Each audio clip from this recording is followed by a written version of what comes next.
मौलाना साहब जो YouTube channel ज़रूर subscribe कंदा। साईं अगर का औरत मथे ते रओ पातल नथस ऐं उहा वुज़ू करे, छा उन जो वुज़ू उहो थी वेंदो या न, या वुज़ू जी हालत में रओ पाण लाज़मी आहे।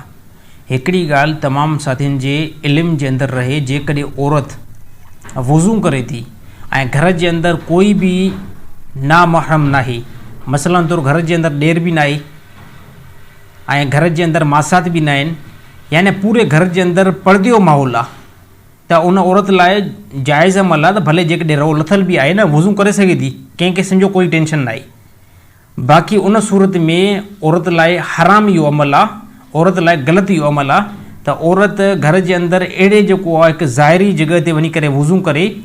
ऐं जो उनजा ॾेर बि उनखे ॾिसनि, अहिड़ी तरह उनजा मासात ऐं बास जेके अहिड़ा रिश्ता जेके उनजे मथां उन्हनि सां उनजो निकाह जाइज़ थी थो, त इहा औरत जेके गुनाहगार थींदी। छाजे करे त अमूमन औरतूं जेको वुज़ू कंदियूं त नेट लाज़मी उन्हनि खे पंहिंजो हे बाज़ू बि जेको मथे करिणो पवंदो आहे, त इहो औरतूं बाज़ू जॾहिं मथे कंदियूं त हे बाज़ू जेको आहे न, हे औरत जी ओगड़ में शुमार आहे, त औरत लाइ बिल्कुलु जाइज़ न आहे त हे पंहिंजे बाज़ू खे जेको आहे मथे करे ऐं पंहिंजे ॾेर जे आॾो वुज़ू करे।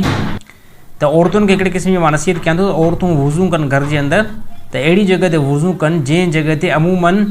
ॾेर जी जेकी आहे नज़र न पए, न ई जेको आहे मासात, अहिड़ी तरह बाज़ अहिड़ा रिश्ता जंहिंसां निकाह अमूमन थी सघे थो, त औरतूं अहिड़ी जॻह ते वञी करे पंहिंजो वुज़ू कनि।